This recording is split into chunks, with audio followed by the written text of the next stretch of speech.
is that in many cases we cannot finish the business because many of us are unfinished. We must stop and face the reality we are preaching to. The reality of our people, the reality of our pain, the reality of our pulpits. We are shouting in sanctuaries while people are silently suffering in society and in the sanctuary. We're people of faith, but yet we're surrounded by broken systems. We're surrounded by broken dreams and broken hearts. When we look around our nation and our world, 23.5% of black households experience food insecurity. That's more than double white households. Nearly 1 in 4 black children live in homes where food runs out before the month ends. Then you have 19.5% of African Americans that live below poverty line compared to the 8.2% of white Americans.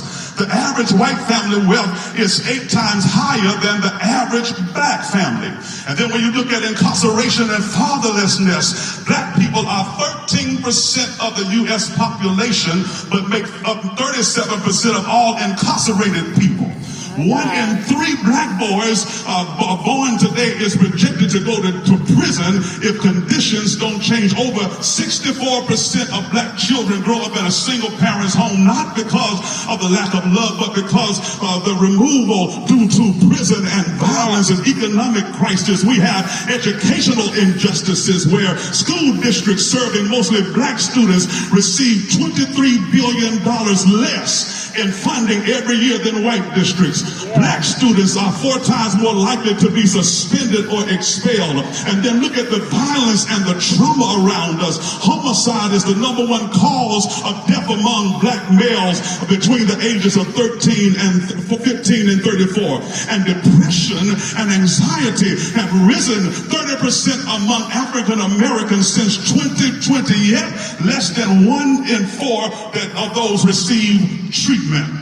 Brothers and sisters, I don't want to bore you with stats because many times we think it is a political situation, but this is not about politics. This is the pain that's in our pews. This is the story of the people we have been called to preach to.